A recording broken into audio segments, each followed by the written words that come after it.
So here goes, Brian. Mm-hmm. Mm-hmm. Mm-hmm. Shit. Okay. There it is. All right, here we go. It begins in 3, 2, 1. If there's any women or girls out there looking for a good man, I'm available at any time. Just call me. What's this? A lady pirate with a little man on her shoulders.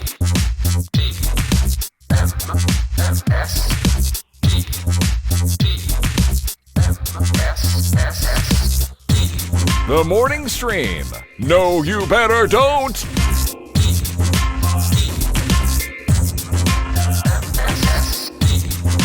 Good morning, everybody. Welcome to the morning stream. It's Tuesday, November 2nd, 2021. I'm Scott, and he's Brian. Welcome back, Brian. Thank you, Scott, and thank you, Tadpool, for being here. Vermont it's your loss and our gain to have Brian back. Exactly. Yeah, Brian was gone for a few days. It was ever so brief trip to Vermont. It was lovely, though. Had some rainy weather, had some nice weather on the last day. Mm-hmm. Boy, Halloween itself was rain on and off, so it was kind of like a good year for me to be there. Although I guess here it was fairly nice. It was a little overcast, but it was fairly nice. It was weirdly warm here. I don't know what was going on. Really? Yeah, we had warm trick-or-treaty weather that never happens. It's almost always too cold, and you got to put like a jacket over your Batman costume or whatever. Yeah. But it was nice. You could walk around. Boy came over, dressed like a dinosaur. I dressed like Hawkeye. Kim was the death lady, or a plague doctor. A plague doctor. Yeah, I saw the photos online. Holy mackerel! Yeah, she was scary in that thing. And, my Halloween costume, I wore shining socks, like socks that are modeled after the carpeting in The Shining. That was the extent. It was great. No trick-or-treaters, because they live far enough away from everything, and this, like, everybody lives far enough away in Jericho that no trick-or-treaters. So, added benefit, no candy. Yep. So, didn't have to hand out any, and 2 for you and 1 for me kind of situation. Which didn't nice. Go nuts and eat like 4 Milky Ways in a row and none of that. Okay. No, nor Milky Ways aren't my jam. It's that's the problem. If Tina gets, like, for Halloween candy, if she gets Kit Kats, it's all over. Oh yeah, right.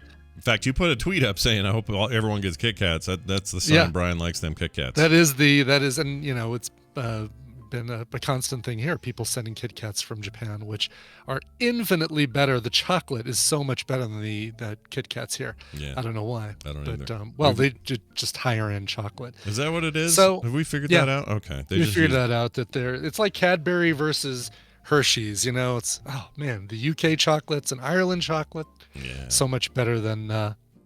What's wrong with us? Hey, America. Carnauba wax covered brown whatever. Can we get back in the get back in the running with the chocolate and do better here in America? Exactly. Good Lord. I mean, what are we even doing? Who are we? Yeah. What is this? Anyway.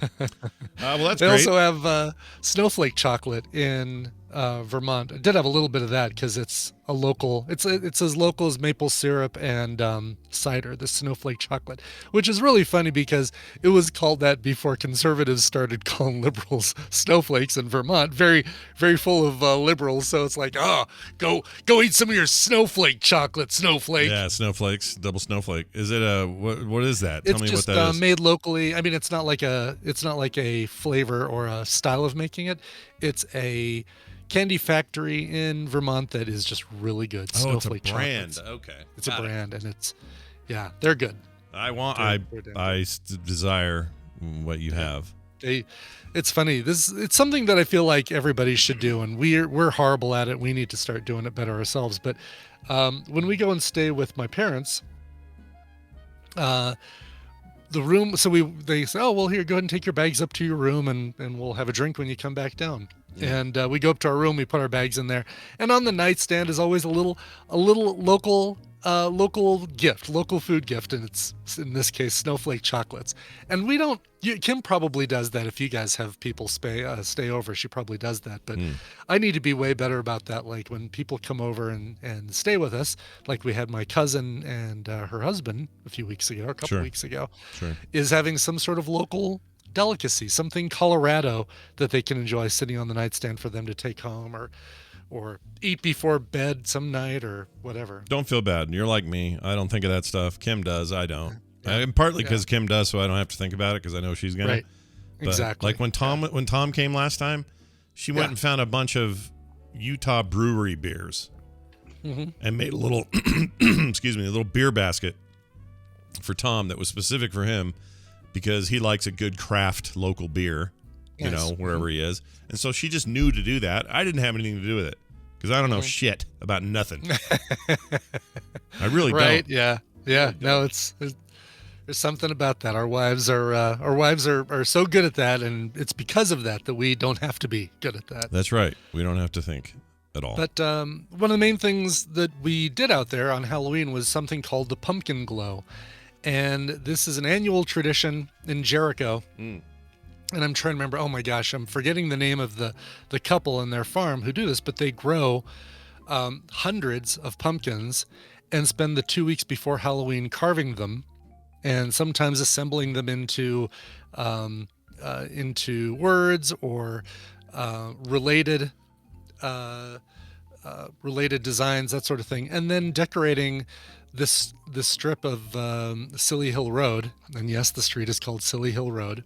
It's Great. not spelled with an S. It's Cilley Hill Road. Oh, gotcha. And spending time decorating it with all these pumpkins. And there was basically they make these wooden stands that are about 5 or 6 feet tall with 5 levels or 6 levels of pumpkin shelves on them. Got it.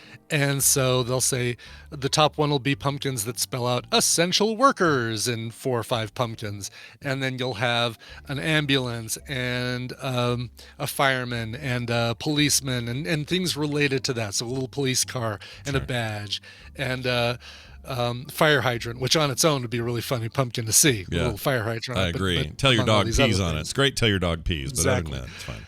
Exactly. And so they put all of those groupings together, and it's really, really cute. Oh. And then somebody down the way, and I put these up on Twitter, some amazing carvings with synthetic pumpkins. So they do them year after year. They use a Dremel tool, but they do these amazing, like there was a Pac-Man or a Pac-Man pumpkin, and it was basically the game board of Pac-Man on a pumpkin. Oh, that's cool. And just amazing stuff like that. But they're synthetic pumpkins, so they can use them year after year. I can't remember, foam resin or something like that. Oh, okay. So they carve them out of some material or whatever. Yeah, exactly. Still carving them though, right? They still carve them by hand. You know, no like CNC or anything like that. It's all done by hand. That's cool. And they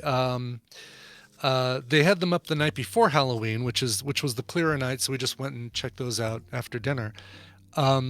But something happened between that and Halloween, because we went out Halloween night and drove through the down Silly Hill Road, and all their pumpkins were gone, and we don't know what happened. Like if somebody took them, or if something happened with their display stand. They had something that looked like bleachers with all of these pumpkins on there, and they were gone that quick, which leads me to think they didn't just go take them down overnight. Yeah. That's weird. I don't like that. Yeah, it was really weird. Oh, Awful Waffle in the chat room says, I used to work with that guy. He does a ton of those plastic carvings. Yeah, there were probably 40, maybe 50 of those pumpkins on those handmade bleachers that he had out there.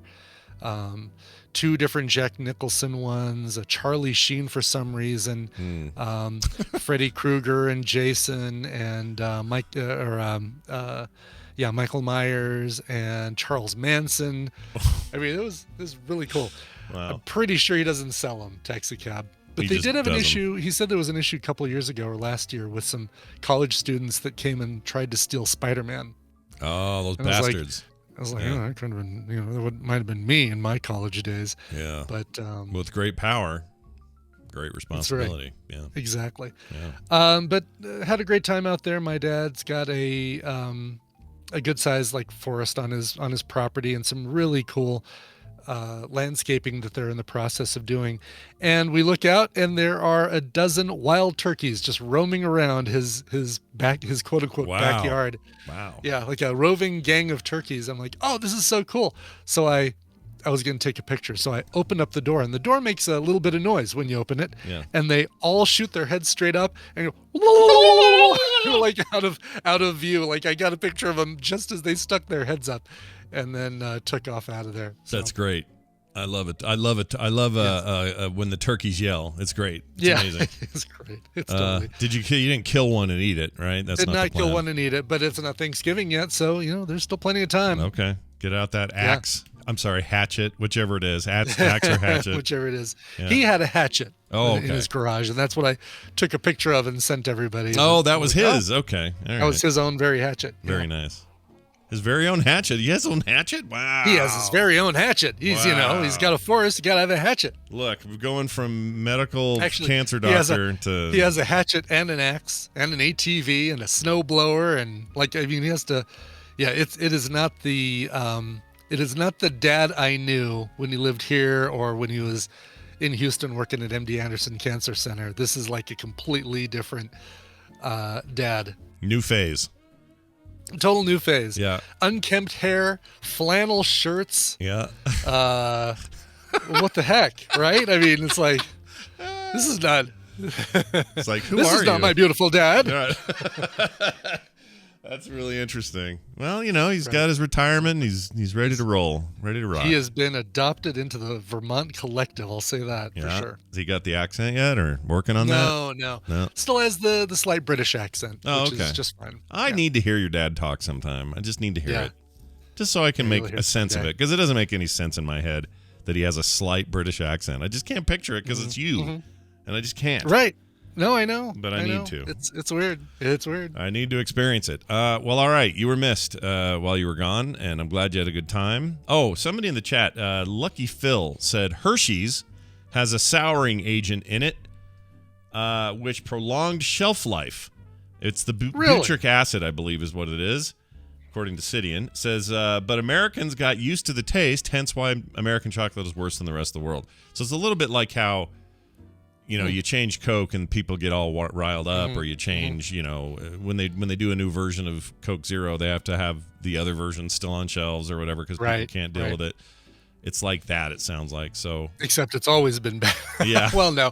At one time, Hershey's was really good, but yeah, I guess they said, well, let's sacrifice some flavor for shelf life. Yeah.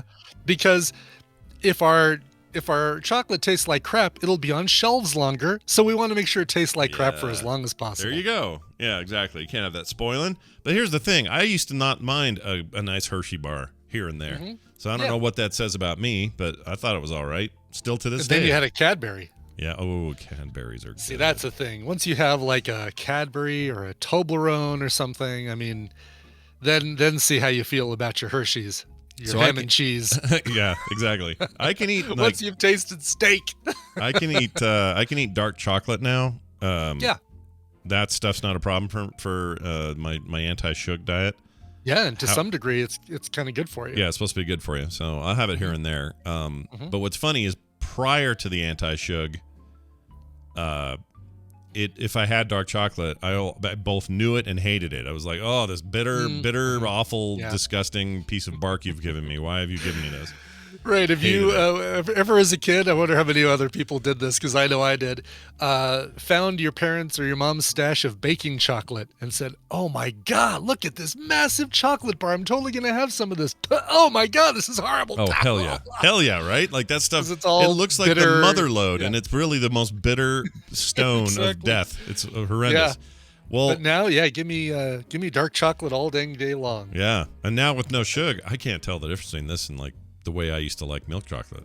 It tastes fine to me now. It's like no big deal. I have to have people taste my, like if I get we're out somewhere and I get like a Coke Zero somewhere.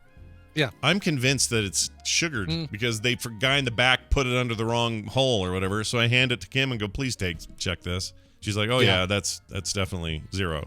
I'm like, okay, cool. I can't tell anymore. No, I've had Coke Zero for so long I can't tell. I can tell obviously a Diet Coke versus a Coke Zero. Yeah, that I can tell. That's freaking horrendous. Because it's nightmarish. It's nightmarish. It is. It really is. Yeah. It's like, how can anybody drink this? Yeah. And there's a whole swath of the population who will only drink it. Yeah. And to them I say, what's wrong? Who hurt you? What is wrong with you? Yeah. At what point in your life did you experience such trauma that you Were had to beaten with a Coke Zero bottle? Yeah, Is that what happened? What the hell happened? All right. Well, that's great. Vermont, good times. My sister lived in Vermont for a while. I don't know if we've talked about that. Wendy did. Think we did. Yeah. What part? Do you remember? I don't remember what part, but she loved it there. And she was only there a couple years. It was part of a school thing her husband was doing. And they lived there for 2 years when she had little babies. And she loved it and wishes she lived there again. I think she still wishes she was back in Vermont. Oh, it's such a beautiful part of the country. It really is. Yeah. It's like, when she went to Vermont. Yeah, it was Vermont, then Sweden. Well, all right. So it was Utah, then Vermont, then back to Utah, then Sweden, then back to Utah for a little bit, and then Massachusetts. Minnesota. Yeah. Or, sorry, Minnesota. Why did I say Massachusetts? I don't know why. I don't know. Because they're all all those M states. It's not even fun to say. I don't even like saying it, and there it was. All right, I had to report this. I know it's post-Halloween now, but whatever. I watched the rest of Midnight Mass and finished it up. Final episode I watched on Halloween Day. Perfect. And that 5th episode, right? Oh, my Lord. The ending of episode 5. That was something. Into the credits even. Like, oh, my God. Yeah, that was nuts. I loved the series. Yeah. I've decided that Matt Flanagan can make whatever he wants, and I'll be there. There's something about his takes on this stuff that really resonate with me, and obviously everybody, these are popular, so it's not just a me thing, but this take on vampires, which is really what it was. Yeah. It was one of the most unique I've ever seen, and I don't like vampire stories ever. No, vampires have been played, big time, and this was just such a different handling of that entire thing. And amazing acting across the board. Kim's in the middle of watching. She never watched Hill House, but I did. So she's in the middle of watching that right now. And I'd forgotten just how many of those actors are in everything Mike Flanagan does. What's her name in particular? I can't think of her name all of a sudden. She played Theodora in Hill House. Can't think of her name. Yes, and she's currently in the show You. Is she? She's great. She is. Victoria Pedretti, I believe. Oh, I'm thinking of that's the mom, right? Oh, you're thinking of somebody else. I'm sorry. No. I'm thinking of so Theodora was played by crap. Right. She's right in Midnight Mass. She's the girlfriend. She's the girlfriend who's pregnant and then isn't. That whole thing. Right. That may have been slightly spoilery. I apologize. You can ban me from the chat room. You had your time to watch it, people. Yeah, that thing came out in 2018. All right, there's been some time. Okay, her name is if I can find it. There it is. Kate Siegel. Not Katie Seagal, very different person. Right. Kate Siegel. No relation. She's in almost everything that Matt Flanagan does, but so many people in here. The lady that plays not Luke, the other brother, the older brother, Stevie, that plays his wife, is Bev in Midnight Mass, the crazy lady. Oh, really? Okay. Yeah, man, she was nuts. Oh my gosh, dude. I loved it though. I can't recommend it enough. I loved it. It's not for everyone if you don't like, I mean, this one is, I would say, is less. There's less jump scares, but there's definitely there's unsettling far less jump stuff. scares and no ghosts in the background as far as I was able to discern from I keep saying Matt Hill Flanagan. and, Sorry, Mike Flanagan, not Matt. Mike. Oh, Mike Flanagan. I keep doing that. I don't know why I keep doing that. But yeah, like you said, it's like there's no like bah, but there's a lot of ugh. Yeah. I mean, there is one particular jump scare that did make me jump, and it's when something or someone kind of flies at the screen. Oh yeah, that got me pretty good. Yeah. Someone. We'll call it an individual. An individual. Yeah. Yes. It's such a weird So weird. And to have the good news at the end be that line, I'm not going to ruin it, but you know what it was. Yes. And that, in any other context, is the worst thing that could happen. But in that context, you went, oh, thank goodness. Right, exactly. Oh, I loved it. Just loved it. And that Matt Saracen guy, what's the actor's name? He's really good. Saracen from Friday Night Lights. Friday Night Lights guy. He was awesome in this. He was. Just great. Like, I don't know where he's been. I mean, I'm sure he's been busy. Zach Gifford, that's who it is. There you go. He's been doing other stuff, and he doesn't look any different. And doesn't age. I think they keep him in a box, in a container, or a hyperbaric chamber or something, because he looks exactly the same as he did back in the Friday Night Lights days. Oh yeah, Annabeth Gish from Mystic Pizza, and she's great. Yeah. Oh, Doctor. Interesting. Okay. What's this Midnight Club from Mike Flanagan coming out? Midnight Club follows a group of terribly ill patients from a Rotterdam home. Begins to get. Oh, is this his next thing? Oh, and they're all in it again. So Zach Gifford's in it. The young girl at the end of this of Midnight Mass, Anara Simone is in it. He just likes to drag people with him. Yeah, now when does this... I mean, it's already announced. We've got actors and... Yep, and there's Samantha Sloyan. Heather Langenkamp from Nightmare on Elm Street is in this. Yeah. William B. Davis, the cigarette smoking man, is going to be in this. Yep. There's Samantha Sloyan again. She's Bev. She's back. Doesn't say when this is going to come out. Where's Henry Thomas? Yeah, right. That guy. Henry Thomas is in everything that he makes. And it's Finished, great. Production on September 10th, but doesn't say when this thing is supposed to come out. Looks like it's only a 4-episode deal, so it's a short.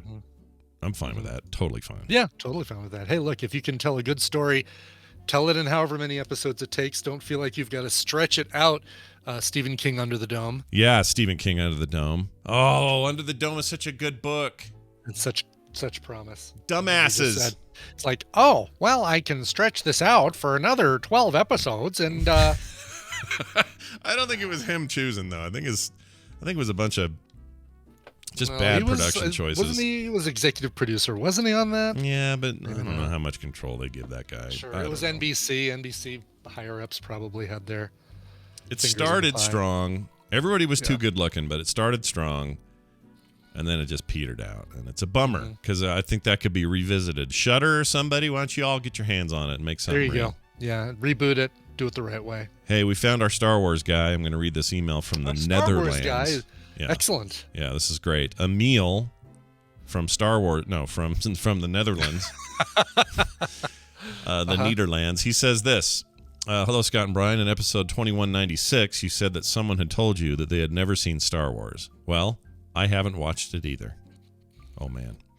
It's not that I don't like sci-fi. I love Interstellar, and I really like the Expanse books. I'm 25 years old now, and maybe the reason is that I was old enough to start liking these movies. They were... When I was old enough. Oh, sorry. When I was old enough to start liking these movies, they were too old-looking, and I didn't have the nostalgia to like it, he says. I could see that. Like, you're... I don't know. If you look at the original trilogy, especially episode 4, A New Hope, it looks like a 70s ass space opera shit show. Yeah, from the outside, right? You don't if you don't have the connection to it, you weren't a little kid then, like all of that, I totally get it. He says, anyway, I do not know whose father anyway, I do know who is the father because of the internet, and there is that cute baby alien. Oh my gosh. Baby Yoda. Yeah, which one? Might be talking Ewoks, might be talking Yoda, might be talking... Yeah. I assume you mean Yoda. And also, I assume from this email, he's not seen, hasn't seen The Mandalorian, hasn't seen Clone Wars. Probably none of the Star Wars story saga stuff. Yeah. He says, I'd like to finish with a question. Do you guys have a movie or series that almost everybody else has seen, but you haven't? And have you, and not a recent one, but comparable with not watching Star Wars? Love the show, though. Emil from the Netherlands. Well, I mean, a series. I've never seen a single episode, or a single installment in the Halloween movie series. Oh, okay. That's an interesting one. But I am aware of Mike Myers. I think I've seen 2 of those, so not many. Everybody in the chat room saying Parasite. Yeah, but that's recent and not. It does. Sure. It doesn't follow his category thing here. But your one about Halloween. Yeah, Halloween does. is probably the closest thing I have because I've seen at least some of the other things that have been popular. Right. Watched the entire new run of Doctor Who. Now you haven't watched any Doctor Who since as a kid, like the Tom Baker stuff, right? So when I was a kid, I watched some Tom Baker because it was just on. Mm-hmm. And then I saw a big chunk of the new stuff with Eccleston to start with. You saw the Eccleston stuff. Okay. Yeah, not all of it, but most of it, and then I fell off, and then that's it. So that's probably one of mine for sure. Because that's my nerd cred gets tested every time I bring that up. Somebody's like, "You can't." Yeah, but still, I mean, that's you've seen some of it, and I don't think it's that. I don't think it's that out there for you to see some of the new stuff, and it just wasn't enough to keep you going. Yeah. Now that I think about it, oh no, I've seen some of those. Because then you've got Matt Smith, and you've got Capaldi, who's really good. Oh, I never saw an episode of The Good Wife. No, I haven't either. Yeah, is that? That was supposed to be really good, like one of the great last times that network TV had an Emmy worthy drama on TV. Okay, all right. I never saw any of that. Let's see. I'm trying to think. Unfortunately, anything that's like genre fiction or whatever, I do see. I can't help it. Yeah. Yeah. I mean, David Tennant's run. I guess if you're going to say, well, I'm going to watch a little bit of Doctor Who, watching David Tennant's run, especially Don't Blink, is probably a good way to go. That's one of my favorite episodes ever I think maybe my favorite episode ever of Doctor Who, and it's good. That's pretty high praise. Yeah. Bunch of people, let's see, Free Ranger saying never seen an episode of Friends, so there's that. Claire says, I've not seen a single actual episode of Seinfeld, only clips and sound bites. Mm-hmm. We were just watching Seinfeld last night. Yeah, fix that. Community or Modern Family, M Hump 23. Community is really worth watching, and make it to season 2 because they really find their stride. Season 1's good, and you get a lot of good humor in there, especially Troy and Abed's interactions. But season 2 is when they start saying, all right, we're gonna really have some fun and break the fourth wall, and season 1 for almost everybody is never Finding great their in footing. retrospect. Yeah, they're all getting their footing. We noticed that about the Seinfeld season 1 is like that. Simpsons season 1's like that. Like any good show, season 1's rough, voices are weird, acting is strange, the characters don't exactly behave like they're eventually going to do. Parks and Rec, absolutely worth watching. Someone's talking about not ever seeing that. Parks and Rec is definitely worth saying. Yeah. I've never seen. I've seen the pilot episode of West Wing, and I need to go back and just watch it. Yeah. I've watched enough for. Wasn't because I didn't enjoy it, but 5 times through that series. I'd do it a 6th. I would. All right. Well done, everybody. Thanks for that email. Send those emails to themorningstream@gmail.com, and we'll read them right here on the show. Okay. We have to do news. It's the news, and it's brought to you by the third Halloween with no candy. That's right. Wow. Not since 2019. You cleaning up eggs off your house or toilet paper out of your tree, Scott? I mean, well, we gave away candy, and of course, Kim, went all out and did full candy bars because she's a psycho and all that. But I didn't eat any for the third year. In a row. Which is saying something because I used to. So Humblebrag comes in fun size, is what you're saying. I just can't. I'll end up spiking, and then I got problems. So I just. Well, and. You know what helps though? The fact that she gets the full size. Because if Tina were to get full size, when we are here to give out candy, I'd look at that and say, oh, I definitely can't have that. It's the fact that it's like little fun size ones. It's like, oh, well, one of those won't hurt me, or 2 of those won't hurt me, or 3 or whatever. Even though they're like, one big candy bar is what, like 3 tiny size ones or whatever it is. So you're kind of eating exactly. you're kind of eating the equivalent size, yeah. What's funny here is, I don't know if it's funny, it's kind of sucks actually, but we had 2 Halloweens basically, because when Halloween's on a Sunday, there's the more churchy folk don't want to have their kids on Sunday going around door to door, so they kind of force a Saturday. Enough people do it on Saturday now when it lands on a Sunday. So we were at the door doing it on Saturday, and it was a fair amount, and then back to the door on Sunday, again, a fair amount. So you got like the the secular and the religious deciding which day they're going to have their kids go do Halloween, and so we ended up doing 2 nights of it. Yeah, it was crazy. We never had any trick-or-treaters on Saturday, so I wonder if that is just more prominent in Utah. Oh, I think so. Would make sense. Yeah. Well, it would have to, again, Halloween has to be that one of those years where it lands on a Sunday. That's the only time it happens. Right. And then when it does, it's usually the day prior.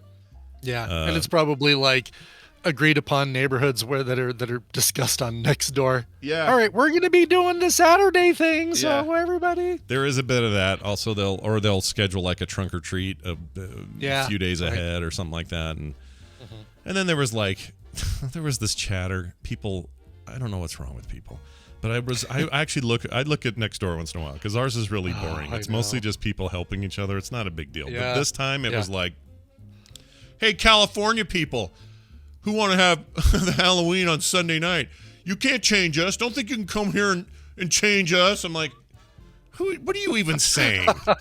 What is this you're even doing? It is like torches and pitchforks on Nextdoor, man. It is, it's crazy. Yeah, I don't like it. I don't like it. It's people who start out the conversation already at a level 8. Yep.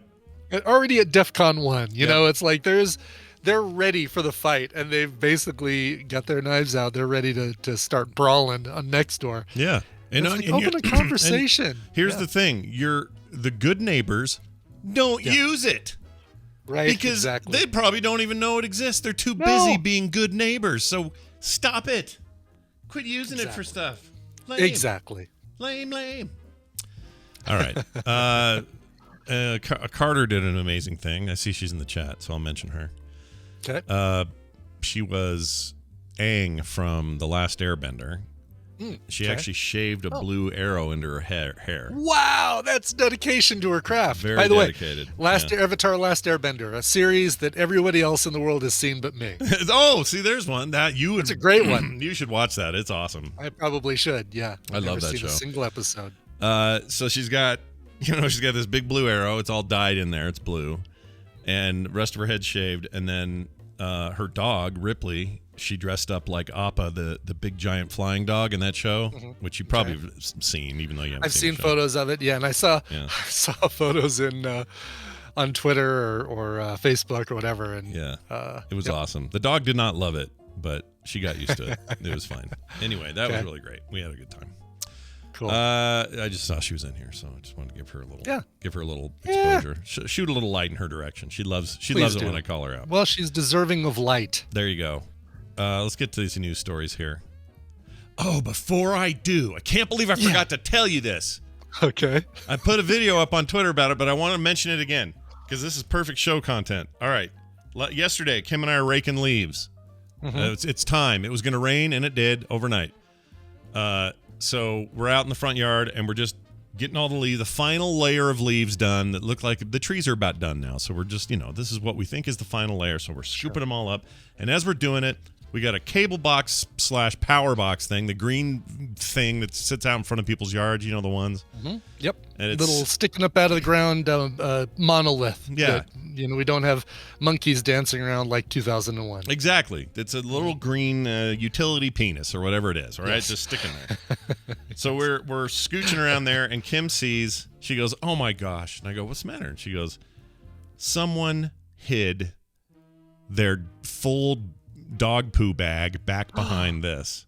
No way. Oh, behind it. I thought you were going to say in it. No. Like right behind it, so it's hidden from the sidewalk. Oh, seriously. So we go around and we look, and there's a purple bag, all tied up and everything, relatively fresh, big loaded dog dump in this bag. And it got me to thinking, Well, A, has it irritated. That's the kind of thing you'd go to Nextdoor for, right? Yes, for sure. Yeah, I would absolutely put this on Nextdoor. Yeah. But it was somebody had a bag and bagged their poop at some point in their journey, but then decided, I'm too lazy to take it to that drop off over there or that can over there. I'm just gonna hide it behind this guy's cable box. What the frick? What a jackanape. Yeah. Man, I'm all for if you're going to walk your dog and they poop at the very beginning of the trip and you don't have a place to throw it away along the trip. I'm all for put it on the side of the sidewalk as long as you are coming back that way and you'll pick it up on your way back and throw it in your own trash can. Totally for that. Totally. Like that can sit there for 15, 20 minutes, whatever, however long it takes you to walk your dog. But to hide it in the back, they had you could tell, no intention of None.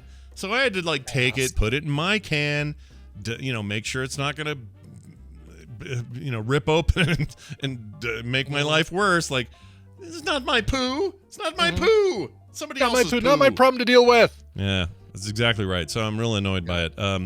Darth Marquis says, Darth Marcus says, what were you trying to blur out in the video? So in the video, I found this app that lets you blur stuff. Oh, really? Yeah, because I had my street address on the thing and I didn't know it. When I first took the video, so I'm like, I can't put that up. So I got this app, and it lets you just put a little blur smear on things. And cool. On Does it frames. follow it along? Like if you say, this is the thing I want you to cover up, it knows in later frames if it moves around? I wish it did, although there's probably some that do. This one, the way it works is it's almost like keyframing in like tweening in a weird way. So you'll start with a blob, and then if the camera shifts and the blob is not going to be there, but the image is going to shift over here, you can go to another keyframe down the timeline and drag your blob, and now if you go back and play it, the blob expands to cover it as the video goes on. Yeah.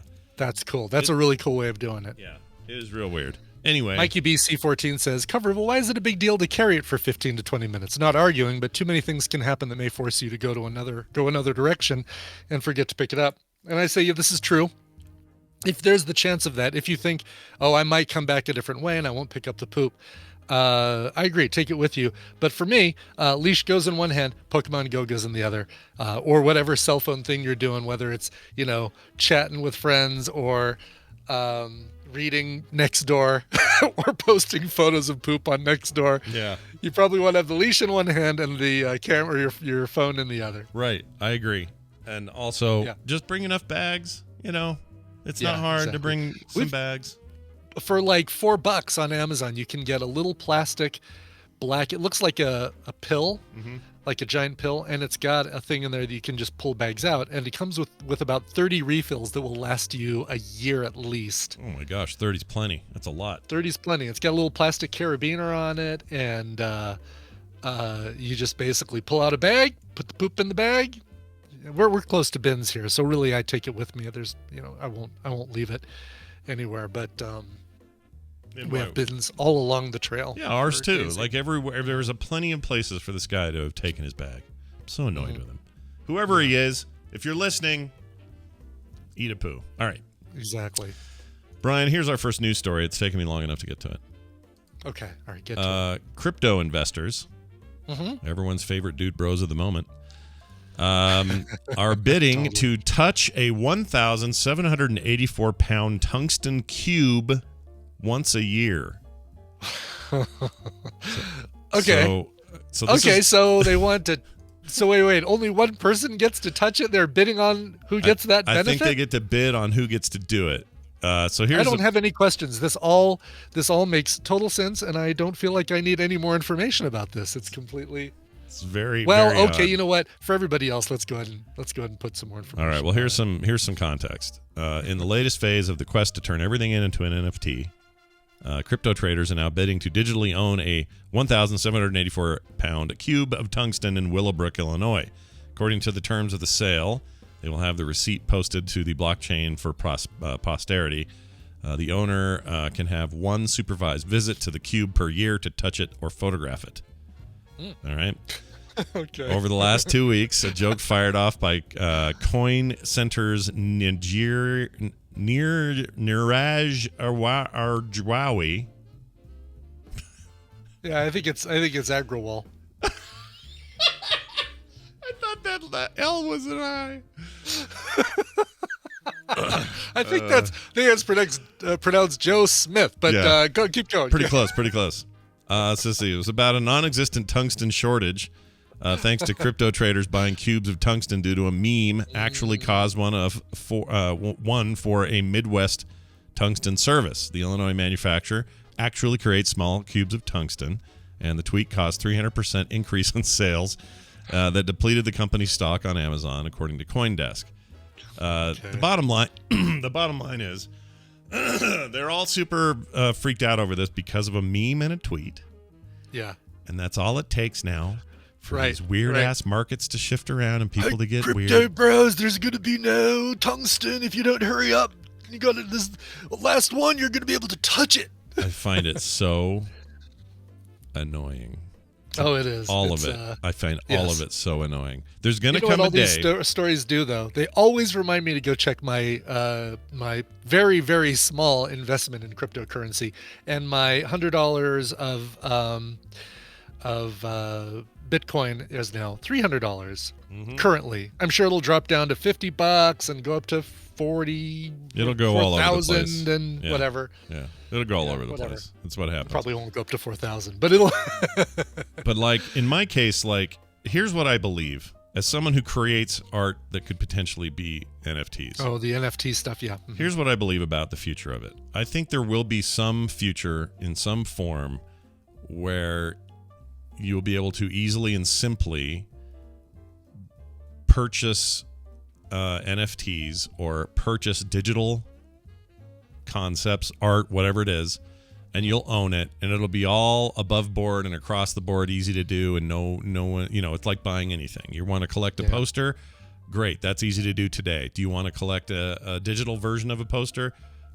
That's a thing that will happen in the future. But we got to get to a place where it's not mired down in 650 pounds of goo and bullshit. It's so crappy right now and so full of scams. Like there was something the other day, some major trader had said, look at this stuff selling off like crazy. Get in here. There's a crazy NFT sale. And then 2 days later, it was over. And then somebody looked at the transaction and the blockchain.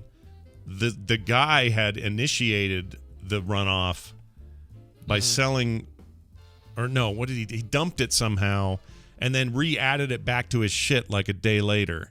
So it was all a stunt just to get people going. Yeah. And it's just all that stuff has to stop before I take any of this shit seriously. I just cannot do it, dude. I can't do it. Yeah. I'll get there. I'm saying they'll get there. I really, truly believe it gets there. It's a thing that's kind of ruined by the people who are involved with it right now. Yeah, like that. And it always is. Like, you go back to other times in internet history when people were wary, okay? Let's say it was, I don't know, using your credit card for the first time on the internet. That was a wary thing. You weren't sure about it. Yeah. And part of the reason you weren't is because it was rife with bullshit. And security issues. And scams. Yeah, there was scammy, and it had all kinds of problems and security issues, and none of that had been solved yet. It takes time for that stuff to suss itself out. Now it is absolutely a no-brainer to use your card in many ways on the internet to buy things all the time. Commerce works there. It works better than anywhere else. In fact, it's almost the primary way I do any kind of commerce now. Like, that would have been unheard of if you just said this to me in like 2000. I would have gone, what? No way. Forget it. So I understand that these things evolve and change, and I fully believe that this stuff will too. But right now it's in that mired stage of just gross, scam, messy, weird. It's just too weird. Like until the day comes where you can go to a website and not worry about how much Ethereum you have. Just go to a website and say, yeah, I'm going to buy that for $10. I'm going to buy that for $500, whatever it is. And you just do it transparently with whatever currency in whatever country you live in, and it's all handled, securely, and it's done, and you're done. It's just that's it.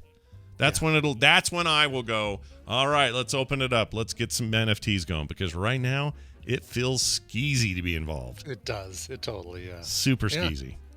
All right. Moving on. Well, that was news. That was news and commentary. It was an op-ed piece, and we're like a whole paper. We got a whole operation going here. We got sports and some kind of weather thing and a chart. Right? Yeah. Do I need to talk about Monday Night Football and what happened? Yeah. Well, hey, the game you bet on, you ended up losing that game. Your Broncos won. Didn't the Broncos win? I bet on the Broncos this week to win, and they won. Oh, I thought you. Wait, who did you? Last week I bet on the Broncos to lose, and they lost. What am I thinking of? Might have been Packers. I think I said the Packers weren't going to cover the spread, and they very much covered the spread. Oh, that's what it was. It was Packers. Yes. Yeah. Yes. Do you have any remorse about that, or is everything fine? No, okay? It happens. Okay. And I should know better. Listen, my next door neighbor would say this without any hesitation. Brian, you should know better than to bet against the Packers. Yeah, that is. I mean, time will tell. I don't tell him. I tell him I'm always rooting for the Packers because I am always rooting for the Packers, even when I'm betting against them. But I am always rooting for the Packers, and I just need to put my money where my heart is. Oh, your heart. Yeah, I don't know. Final story. Scorpions, not the band. Okay. Oh, darn it. I was hoping it was a Rock Like a Hurricane story. Don't get excited about double-necked guitars for a second and a mustache. I love that guy. Their guitarist is great. Yeah. He always looks so dumb. I love him. Scorpions found in a package delivered to Joywave drummer in Rochester. A shocking afternoon for a local man who found scorpions. Yes, literal live scorpions. Not the scorpions performing live, but live scorpions. Inside a package which arrived days ago.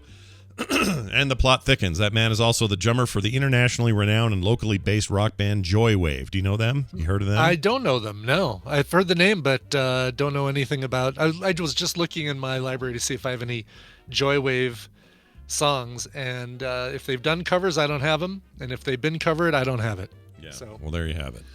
Joywave. Never heard of them myself, but maybe they're big. He says at first, I thought it was a tick or something. I mean, they were really small, says Paul Brenner, Joywave drummer. Really small. If you confuse a scorpion for a tick, holy cow. Yeah, exactly.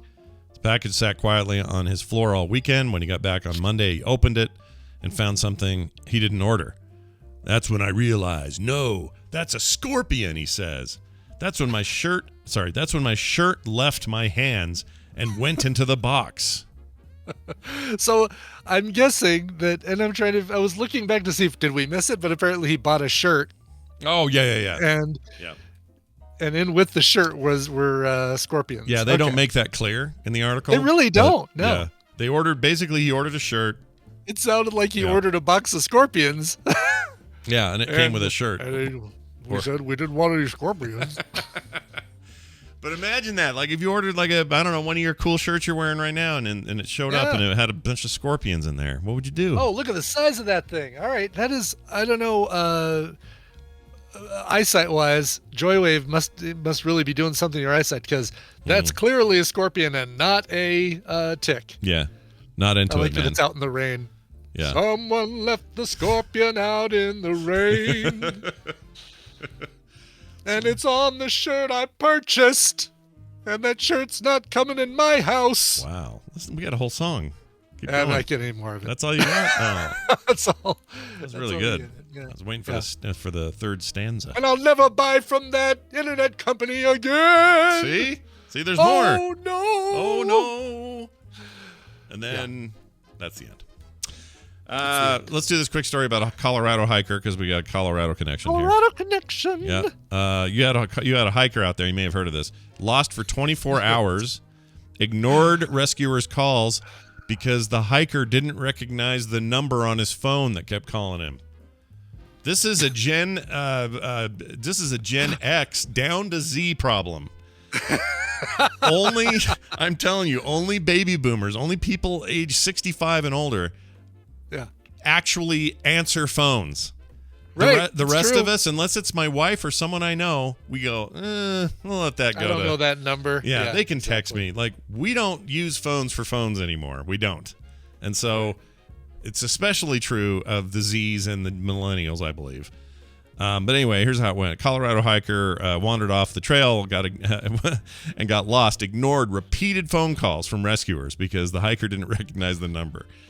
The person started hiking Mount Elbert. Do you know where that is? Totally do. Yeah, Mount Elbert was where we had outdoor lab when we were 6th graders. Oh, very nice.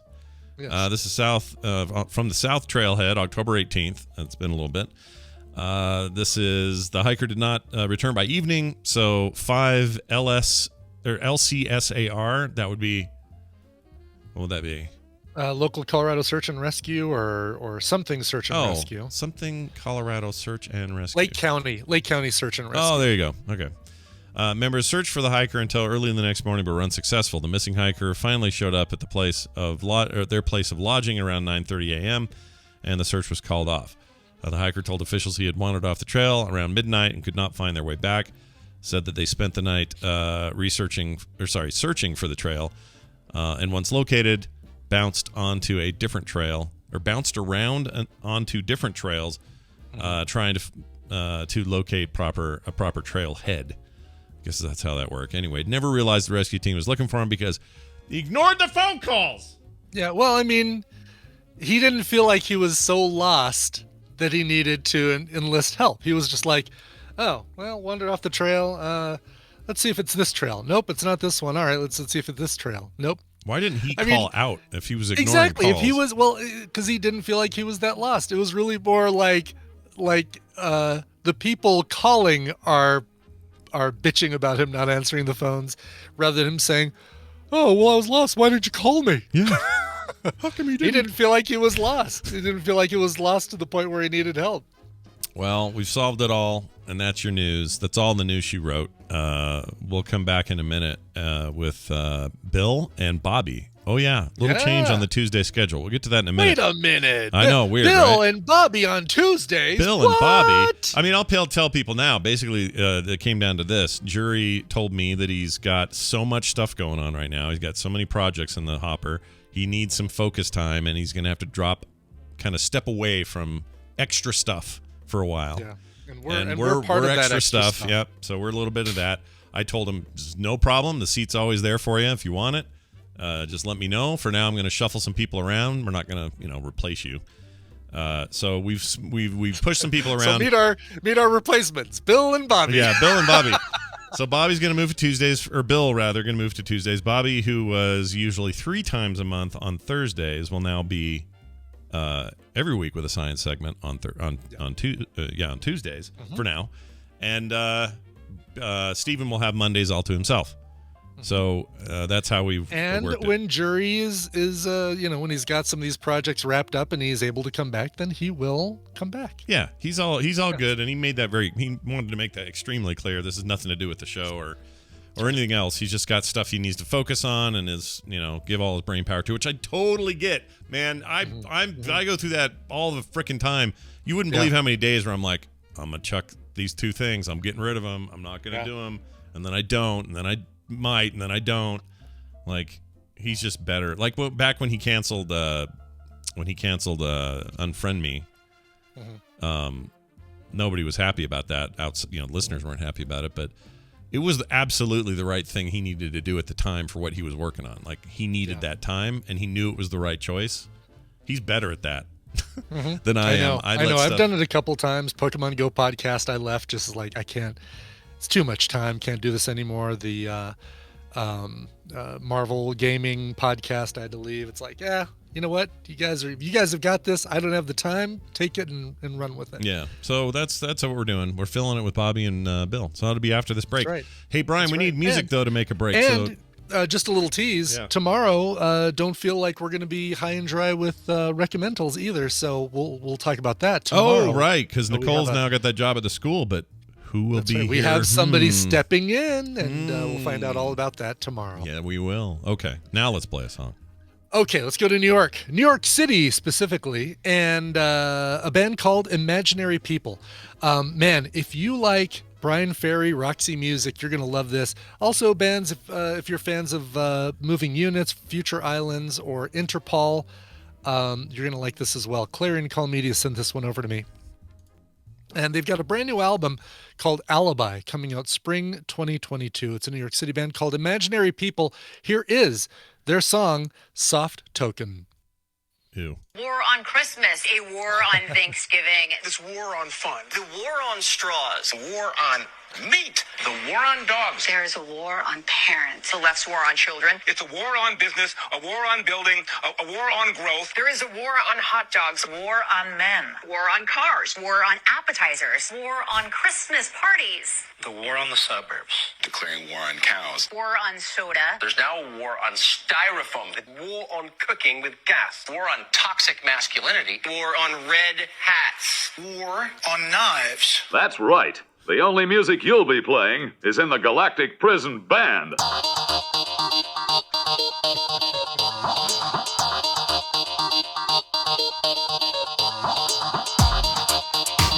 The morning stream.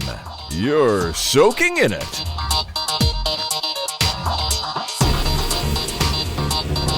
All right, we're back, everybody. That song, Once Again. And who says the news is sensationalist? That song again was Soft Token by the band Imaginary People from New York. They get a brand new album coming out spring 2022 called Alibi. And boy, that sounded just like Brian Ferry of Roxy Music. Yeah, it did. And I haven't even heard it. And you haven't even heard it, and it did. Yeah, I don't. Wait till you hear it, and you'll say, oh my God, it did. I think you're totally right. Your bat cave's open there, Bill. Check it out, everybody. It's Bill Duran joining us all the way from his headquarters there in the Pacific Northwest. Bill, welcome to the show. How are you? Hello. I hope everyone had a wonderful Halloween. I think the Johnsons came out swinging. Yeah, we did all right. Some amazing costumes. Yeah, more this year than usual. I usually kind of, not worry about it too much. Yeah, I don't know if I poo-poo it, but I just don't get. I don't know. It feels like it always took more time than I was ready for. In this case, it was like put on these 3 shirts and this hat, and you're good. Yeah, that's all it takes. Yeah, and it was fun. I really enjoyed it. Kim, of course, plans way ahead and gets some crazy thing going, and she always does that. But it was Carter's Aang and Appa was top notch. It was pretty good, right? Mm-hmm. Oh yeah. Yeah, we loved it. I've got a clue as to what I dressed up as. You ready? Yeah. Let's hear it.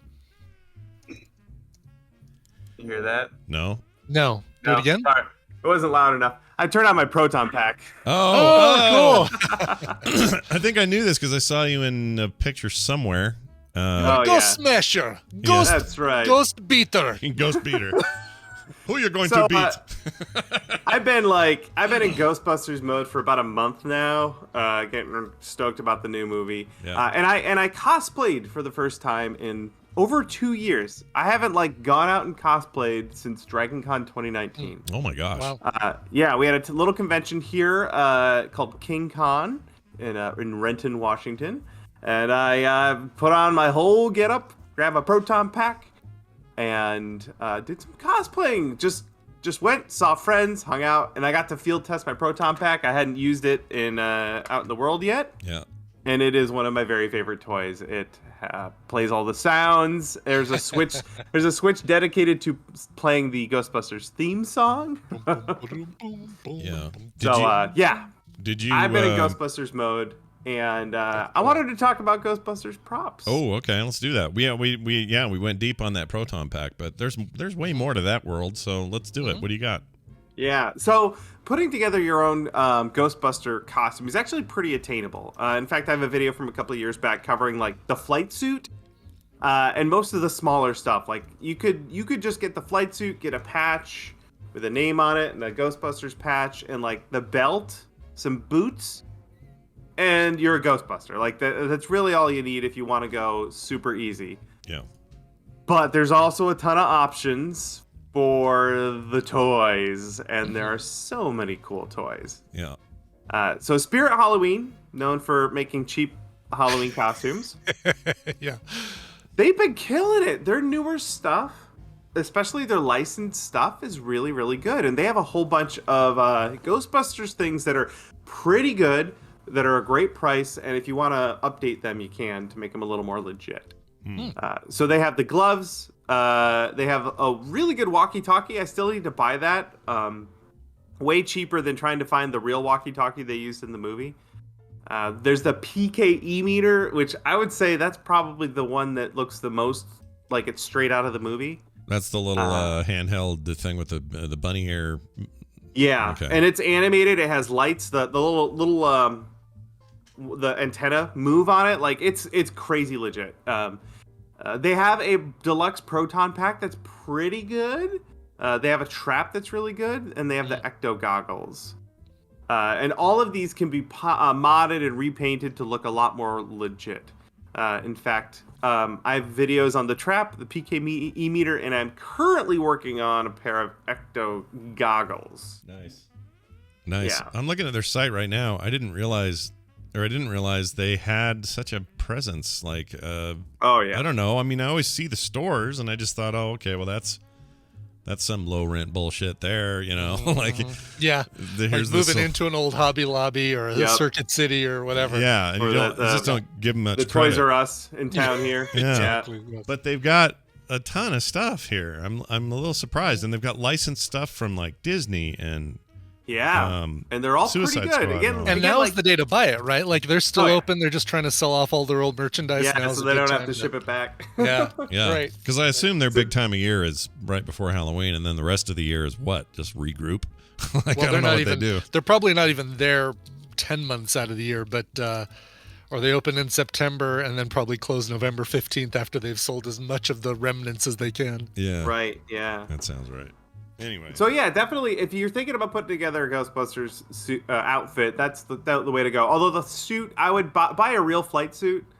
You can get them on Amazon; they're not expensive, and it's exactly the same suit they use in the movie. And then if you want, you can get patches. Actually, if you look on Etsy, you can find people who will make a custom patch for you. So you can get the Ghostbuster logo patch. Yeah. And you can get a name patch, so you could be Venkman if you want. Sure. But mine says Duran. I got a Duran. Oh, cool. You had a custom, yeah. Oh, that's cool. Now the Proton Pack, like I said, you can get one at a Spirit Halloween. It's pretty good. It's not great. Mm-hmm. If you want a more legit Proton Pack and you don't want to spend crazy money, Hasbro is actually selling a ridiculously legit new pack for like $400. Who's selling this? Hasbro. Hasbro. Oh, really? Of all people. Weird. Okay. Wow. So they have a Spengler Neutrino wand they've been selling for a while. That's really, really nice. Actually, Adam did a video on it recently over on Tested.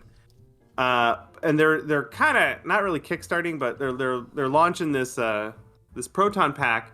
And I think they need 7,000 people to commit before they'll put it into production, and they're at like 6,000. So people should go buy this thing because it's amazing. I feel like I've been hard selling this to people all weekend. I got a friend to buy it, and I was leaning on Garrett Weinzierl last night trying to get him to buy one. Oh, you totally should do that. Someone convinced him to play Final Fantasy, so we're making inroads with Garrett. We got to keep pushing. Yeah. This looks amazing. Like it's got the wear and tear on it, and wow. Okay, that is really impressive. I mean, it is $400. Yeah. Well, I'm here to tell you, if I didn't already have my own Proton Pack that I made, I would buy this in a heartbeat. Yeah. Now, a few caveats. It does not have the straps to attach it to your back. You'll have to buy an Alice frame. They're about $50 on Amazon. What's an Alice frame? You just bolt it to the back of your thing. What does that mean? It's like the part of the backpack that holds it's the structure. It's like the... Yeah, it's a metal frame that attaches to the Proton Pack, and it's got straps attached to it so you can wear it on your back. So you'll have to get that if you want to wear it. If you don't want to wear your Proton Pack, you can just buy this thing and chuck it on the wall, and it'll look amazing. Yeah. The wand, Hasbro also sells one of those. It's $180, I think. Again, a little pricey, but it looks really, really, really good. So all told, you're in like $650 to get a full-on Proton Pack that you can wear. And I'm here to tell you, you cannot get a Proton Pack for even close to that if you try and put it together yourself, or if you try and commission someone on the internet to make one, which you can, but it's going to cost a lot more than $650. So I'm kind of stoked for everyone who's going to be able to get a really good Proton Pack for what I would consider a really good price. Yeah, that's pretty good. And you would probably, even if you got this one, you would be doing some of your own custom work on it, right? Oh, yeah, sure. That's just the deal with you. yeah, it's just how I roll. So, anyway, one of my favorite things about the Ghostbuster outfit as a costume is just how modular it is. Like I said, my specific outfit is not a Spangler or a Venkman. It's just me as a Ghostbuster, right? Right. So, like I said, I have my Duran patch on there. And that there's this weird leg tube on the costumes that I don't know what it's for. And it's annoying to walk around with this tube stuck to your leg. Yeah. So mine doesn't have that. I just took it off and I put a patch on my leg where the tube connected to imply that maybe mine fell off. Sure. Which is great. And you'll see people at conventions who do their own like custom Ghostbuster outfit sort of thing. There are many local Ghostbuster costuming groups all over the world. And they frequently have like their own style and flair to kind of like bring some local color into their Ghostbuster out, as if there are different Ghostbuster franchises all around the world, which that makes me feel so excited that people do that. Yeah, that's pretty cool. That movie comes out when? I'm pretty excited for that. November 19th. Okay. 2 weeks, 3 weeks. Are you? I mean, the little kid in weeks you is from probably Friday. losing its mind, right? You're pretty stoked about this I'm really excited. I watched Ghostbusters 1 on Halloween and Ghostbusters 2 last night, and I am so ready.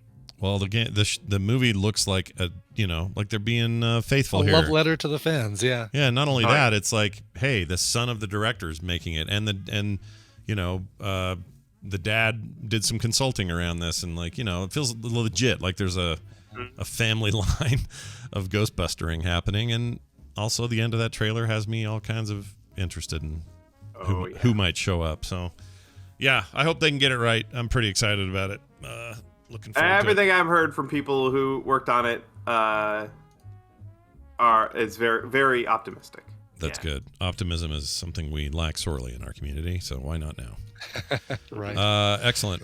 Bill, that and so much more can be found at punishprops.com. You can see all sorts of archive videos dealing with stuff you've done around and in the world of Ghostbusters. And I'm guessing after the movie hits, you'll probably have some new ideas, which will always be fun to watch. Probably, yes. Yeah, pretty much a guarantee. Before you go, you got a little bonusy business for us?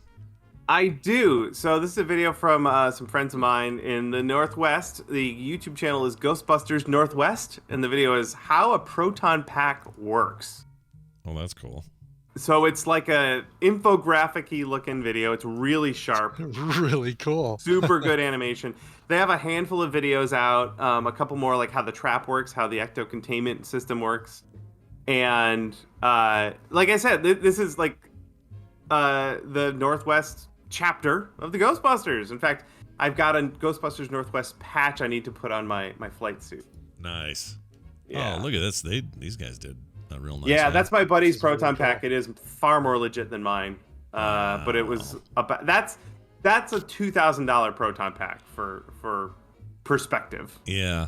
That proton pack looks like it's going to cause skin irritation and like possible mortal danger to you. Like that's how real that thing looks. Oh yeah, that's awesome.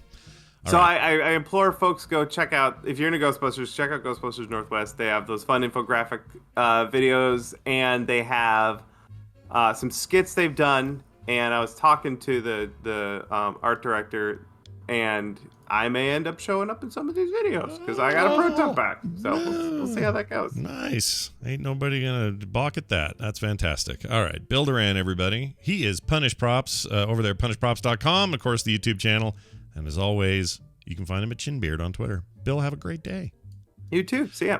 Bye now. I don't know why I had to burp, but I did. That's fine. Do it. If you have to, better out than in. Better out than in. Yeah. Yeah. That's what I say. Unless it's your bag of poo you hid behind my thumb.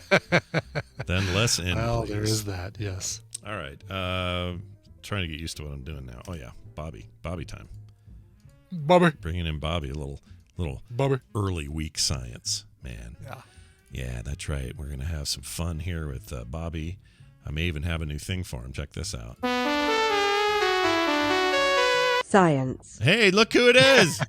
it's Bobby Frankenberger. Just enough where Thomas Dolby's not going to come after us. Exactly. I actually thought of that. I'm like, how much of this can I play and get away with? Right. Can I have him say blinded me with anything? Probably not. Probably not. So I didn't do you it. You could have Angus Dr. Angus, I can't remember his last name, but the guy goes, "Science! Yeah, science! Good heavens, Miss I Yakamoto, love you're that guy. beautiful." Now, here's the weird bit. Bobby is sitting here looking just like normal Bobby, but I know that he just got done with like a massive run. Oh, really? Bobby, how did it go? I just ran.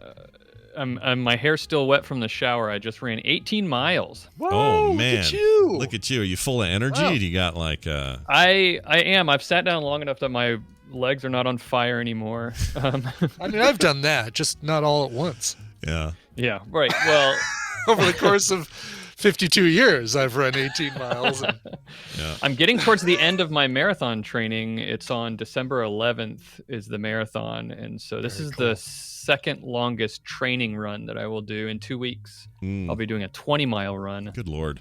Nice.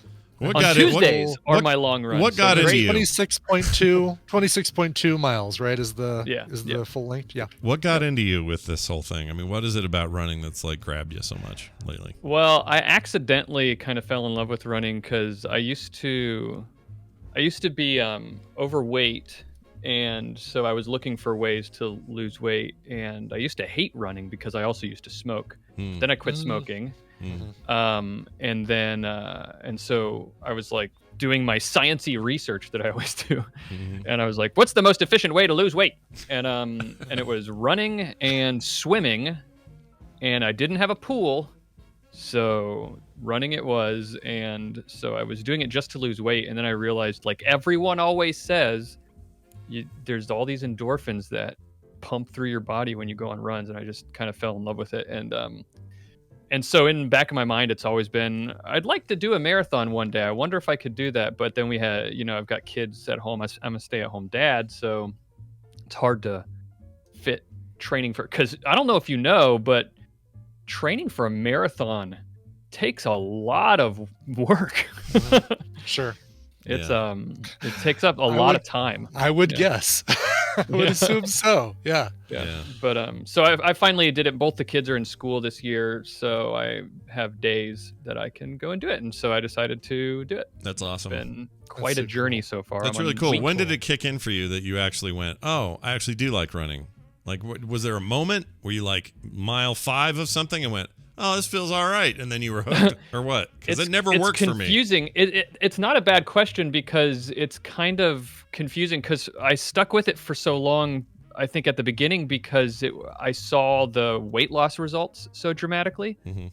And so for a while, I know that's why I stuck with it. But then there was a time when I was getting, like to periods of times where I would take a break from running, and I noticed physical and emotional, like missing it. It really is a great stress reliever, and being home with kids all day, you kind of want that. So I think that's what it is. Just eventually I realized, I guess I kept wanting to get back to it whenever I would take a break. So it was kind of like, well, I guess that means I must like doing it. Yeah, you must like it. It's like playing WoW or something. You're like, I gotta keep playing. This is great. Well, I'm happy to hear that. I wish running and I got along better, but maybe you'll inspire me. I don't know.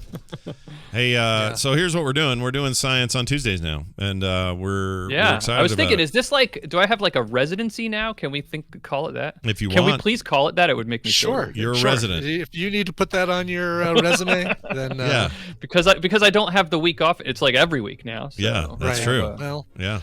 But, like Britney Spears, we might replace you with Holly from the Girls Next Door Playboy Mansion deal. That's right. And I'd prefer not to have like a conservatorship or anything. Okay. Yeah, we now run everything about you. I don't know if we told you that part. Yeah, but, exactly. Sorry. Yeah, we basically own you at this point. So sorry, but hey, keep running though. Keep that running going. All right. So Bobby, what is going on this week? I guess there was some solar flare business or something happened, and you were like, hey, we should talk about that. What's going on?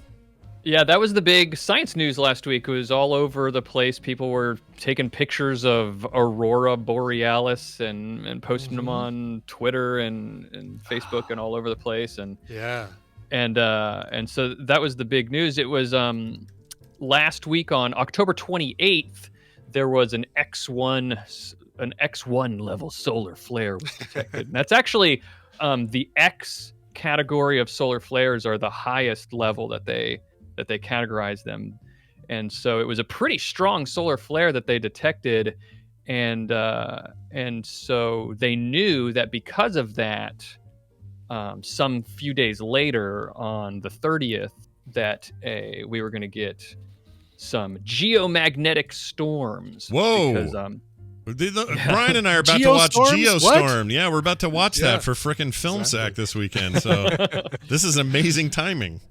Yeah.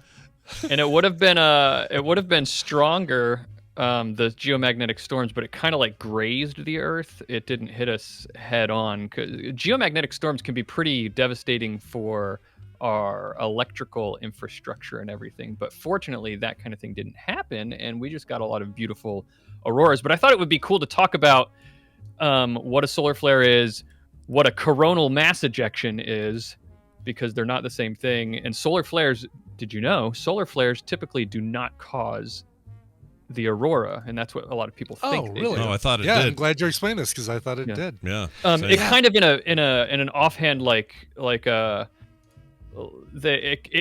solar flares cause the thing that caused the aurora. Okay. Okay. Sometimes. So but not always. Anyway, I'll get to that. You were about to say something, Brian? Oh, yeah. No, I mean, just hearing about this one last week that they were saying as far south as Raleigh, North Carolina, there was the potential of seeing it. It was completely overcast where we were, and we were really excited to potentially see it. I've never been anywhere where I've been places where it's possible to see it, but never at the time I was there. So would have been nice. Would have been cool to see it. But I saw one time. I lived in northern Minnesota for a while, and I saw one time when I was a teenager. It was pretty cool. Yeah. And I'm hearing it's misleading. Like when you see the videos of it, like going, that's a time lapse. Yeah, those are video over long periods of time, and so it's not like it's a constantly moving thing. It's just like, slowly changing green. It moves slowly. It's a lot of times it's not quite as bright as you see on videos either, because of exposure and everything. They brighten those up and you'll see the photos look amazing usually because they take longer exposure photos to really make the color and the light pop. But the cool thing about the aurora, and this is why it's not moving so fast, is that the ribbons of light that you see are literally the magnetic field lines where they are coming into the Earth. That's literally what you're seeing. That's just lighting up the magnetic field lines. Okay. So it starts with a solar flare. A solar flare is a burst of solar radiation. So the sun is made of plasma, and plasma is what makes a plasma. A plasma is it's this gas with all these free electrons that are just like an electron soup, freely moving between atoms, and it's hydrogen and helium is mostly what's in the sun. And so all these electrons are just freely moving around very fast because the sun is super hot. But you might know that electricity is the movement of electrons, right? Yeah, of course. From one place to another. And so electricity and magnetism, the reason it's called the electromagnetic spectrum is because they're intertwined. They're almost the same thing, just like different properties of this one spectrum, and they are very closely linked. So when you have moving electrons moving all over the place, they create these wild magnetic fields on the sun. Yeah. Sunspots are where the magnetic field loops are intersecting with the upper atmosphere of the sun. That's what causes them to be dark spots. And so what a solar flare is because all these electrons are moving around so much, the magnetic field lines are moving around a ton too, and they can get like twisted up and kinked and tightly wound, and sometimes like spun around in a helical, like a spring almost. And when all this movement happens, sometimes they get twisted around each other, and then they have to realign, and they'll snap. Yeah, pop apart. And do the realignment. Yeah. And that's what the flare is the snapping of the magnetic field lines. The reason we see it is because it kicks off a bunch of photons and causes a bunch of radiation to shoot away from the sun when it snaps. Because again, the magnetic field will take, because it's connected to electrons and photons and everything, it'll take a lot of that stuff with it. It'll pull it and launch it into space. How big of a flare would there have to be to pose a threat to the solar system, like to us or just to any of the planets? Like, is Mercury at any given time just ready to get zapped by a giant flare that's close enough that it just melts? Mercury's getting bombarded by radiation all the time anyway, Yeah. because it has no atmosphere. Earth is typically not really in a lot of danger from solar flares because of our atmosphere and our magnetic field. But the radiation that gets shot out from these solar flares, it travels at the speed of light, and that's one of the big differences between a solar flare and a coronal mass ejection, which I'm going to tell you about in a second. Yeah. And it's also why you can't predict when the flares are going to hit us, because the flare itself travels at the speed of light. You don't know it until it's here. Yeah. Right? Yeah. You can't see it until you see it. Right. So what'll happen is the upper atmosphere blocks a lot of the radiation that would come, and most of it's in the form of X-rays from solar flares. Yeah. But having said that, if you have something that is outside of the atmosphere, it's very much at risk from solar flares. So satellites can be disrupted by solar flares. Astronauts that are in the space station are very much at risk from solar flares. Sure, it's how the Fantastic Four got their powers in one. That's right. Yeah, that's an cosmic important. There was rays, an important case study that NASA studied. So right. we learned a lot. The case of Richards versus Grimm versus Storm. Some important case law went down that week. That's right. Yeah, good stuff. But that's one of the big reasons we monitor the sun is to try and predict when solar flares are going to come. So I said we can't predict them, but that's not entirely true, because we can see sunspots and we have like models for predict. But it's kind of like the weather, like it's solar weather, right? Like we can say, we think it might happen sometime soon, and but it's not always super accurate. Yeah. But once a solar flare happens, one of the other things that it does is it shoots, especially if it's strong like this one that happened, it shoots with it a ton of matter from the atmosphere of the sun. And that is called it's from the corona of the sun, which is the upper atmosphere. And that's why it's called a coronal mass ejection, or a CME. It's shooting a bunch of that crap from the sun. So the sun is spreading corona is what you're saying. That's what I'm hearing. Yes. Okay. Yes. Got the it. sun is spreading its corona. It's been a nightmare trying to get the sun vaccinated. But as you can imagine, they're thinking about using Bezos' ship because it's like a big injector penis. That'll get it. These get a little bit sharper on the end, though. Not quite so. Yeah. That's a little too like a penis right now. I'm with you. So that stuff that gets shot from the sun from a strong solar flare, that's what happened. And that is what the cause of the aurora typically is, because that material will hit the Earth and be charged and be directed by the magnetic field lines down into the atmosphere, and then it interacts with the atmosphere and just causes electrons to get excited and start glowing and stuff like that. So sure. Now, but you as an average person is never even going to know, right? You're never going to know a flare aimed right at us, even a big one. We're not going to have phenomena on a personal level where we're like, oh, I can tell there's a flare today. Like did you feel that? Just solar flare just went through me. Yeah. There are dramatic effects from strong solar flares that cause strong coronal mass ejections that actually hit the Earth. There was I think it was 1989. There was a huge blackout in, I want to say Toronto, because we got hit by a massive coronal mass ejection, and their power grid was not prepared to handle. Because what'll happen is all this stuff hits the Earth on one side, on the day side, right? Because that's the side that faces the sun. Yeah. And because it's getting hit by all this stuff, it actually compresses the magnetic field on that side. It gets kind of pushed because it's getting hit. You can imagine it like a big gust of wind, because that's kind of what it is. It's solar wind. And then it compresses the magnetic field on that side, but it moves past the Earth. And because these are charged particles from plasma, it will drag the other side of the magnetic field away from the Earth, and you get this kind of like long tail of the magnetic field. Now, the reason that's important and why I'm explaining that is because as it gets pulled out, magnetic fields like to realign themselves. It'll snap back towards the Earth, and then it'll drag some of that stuff that was flying past it into the Earth at very high speed, and that's what causes geomagnetic storms, the realignment of the magnetic field and all this stuff.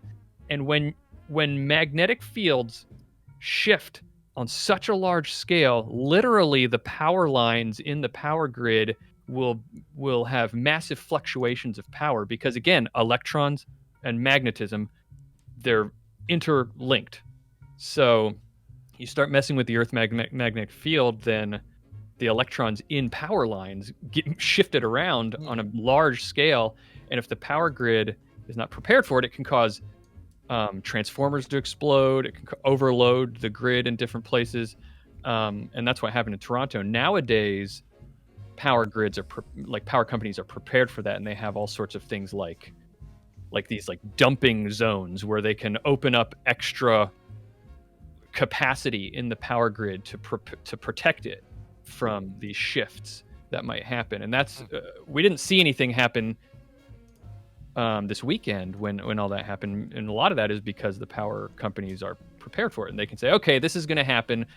The NASA's told us from their observations that this is about when it's going to hit, so we're going to open all these things up and to be able to handle it. There was another one in the late 1800s, and this is crazy to think that all this happened at that time, but at the late 1800s is one of the first coronal mass ejections that we ever noticed, because that's when telegraph lines were around. Yeah. I remember hearing something about this. This one was super strong. They said there were reports of people saying that the telegraph lines were just spontaneously turning on, and they could hear sounds and what they thought were voices coming from the telegraph lines and stuff like that. That's cool. Because they were just overloaded with electricity, and so everybody thought the Earth was haunted. Yeah, because that's what we do as humans. When we can't explain a phenomenon, we immediately go to supernatural cause. Haunted or God hates us. Yeah. Sometimes even after, if it's like, we don't like that science, let's call it demons. Yeah, let's call it demons. Right. Why not? Those are demons. Right. So if we had a flare that was big enough to do like mortal damage, like destroy the Earth style, it wouldn't matter because it'd be so big. It'd be in an instant, right? We'd just be gone. Right. If it was really bad, you would have a couple days to prepare. Yeah, because you'd know it was coming from what? Yeah, because remember, it's not the solar flare that really does all the damage. It's all the stuff that gets launched from, and the solar flare travels at the speed of light, but all the other stuff is much heavier, and it takes sometimes a couple days to get to the Earth, a day to 5 days or something like that. So we'd have a couple of days for all of us to sit around going, oh, woe is us, and then boom, we're out. But yeah, and there's some things we can't protect, like satellites could be destroyed, and power grids. Hopefully, they seem to be preparing, but they could be overloaded, and you're right. Like a lot of it is just you're not going to be able to prepare. Some people think that if a one hits big enough, that it could take our GPS systems offline and stuff like that for who knows how long, because satellites are up in space. They're not exactly easy to go and repair. It'd be great if they all freaked out and started, everyone's Siri's and Google assistants and everything just started going, turn left, now turn right, make a U-turn, and it was just all wrong, right? Just everything was wrong. That'd be great. If that's all it does. What happened on Y2K. Everybody's tom-toms were going to tell us to go. Right, exactly. Tom-tom. I haven't heard that in a while. Wow. Tom-toms. All right. Well, this is all super fascinating. I love this stuff. And if you want to learn more, you can listen to a really cool podcast out there called All Around Science, which Bobby hosts and does a great job with. Bobby, you want to tell people about what you're doing this week? Well, this is a great thing about Tuesdays, right? Now I can tell you the episode we just released. When it was on Thursdays, it was like old news. 2 days old. I mean, science is stale and maybe even spoiled by now. Yeah. Right. Do I tell you about the one that's coming out on Monday and then everybody forgets over the weekend? I don't. But right. But this past episode was the big. It got delayed because of the. Anyway, we talked about. I talked about the science of hair care. Finally, people have been nice. I've been talking about that because I've always wanted to know, how does shampoo work? How does conditioner work? Is deep conditioning really a thing? How does hair dye actually work? That's really fascinating. It's not just dumping food coloring on your hair. And it's actually not complicated chemistry. But so that was the big thing that we talked about on the episode that just released yesterday. So go check it out. Well, and now we can all learn how your glorious hair is achieved, which is very exciting. Right. Yeah, look at that thing. I'm envious. I'm envious. Everyone should be. We're all envious. Just collective envy for that hair. Bobby, everybody, he's the man. Bobby Franks, have a fantastic life. No, a week. Everyone. But until we see you again. Bye now. Not a life. Just a week. A life. Sure. All right. Cool. Why did I say Bobby Franks? It's Frankenheimen. No, it's Franks. I'm just using his short, his yeah. His well, he name. uses Bobby Franks as his screen name in chat room. So may as well do that.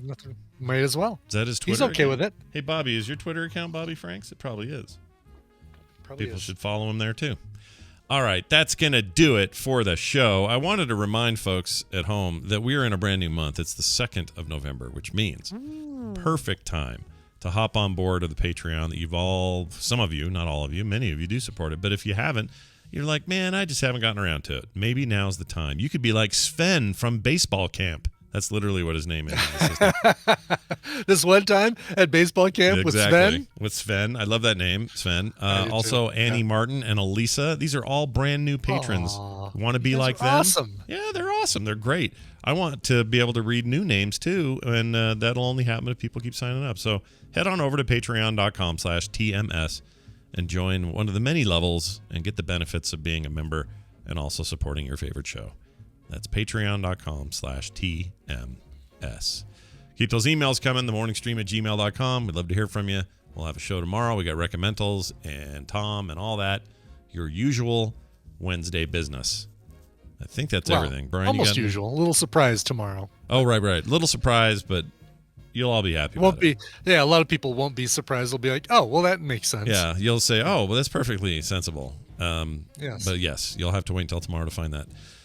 What else is going on? Do you have anything going on you want to mention? I got nothing going on today. I'm recording a thing today that'll go up on the feeds in the future, but there's no point in talking about it now. Future. All right. I like the future. Then tell us instead about a song we can play at the end of the show. I will do that. This one isn't a request unless you count it as a request. It's a request from me. It's Day of the Dead, Dia de los Muertos, as I mentioned earlier today, and I'm gonna make myself a black bean and chicken breast burrito for lunch today and celebrate. It's also a good way to celebrate to listen to a cover of Dead Man's Party by Oingo Boingo. This one I haven't played before. It came out in 2020 on Abney Park's album Esoterica. I think it came out earlier, but that's like a collection of their stuff. I happen to be a supporter on Kickstarter or on Patreon of Abney Park because they put out some great covers. Nice. Dead Man's Party covered by Abney Park from their collection Esoterica, coming at you right now. This show is part of the Frog Pants Network. Frog Pants Network. Get more shows like this at frogpants.com. What's that you found? A hat.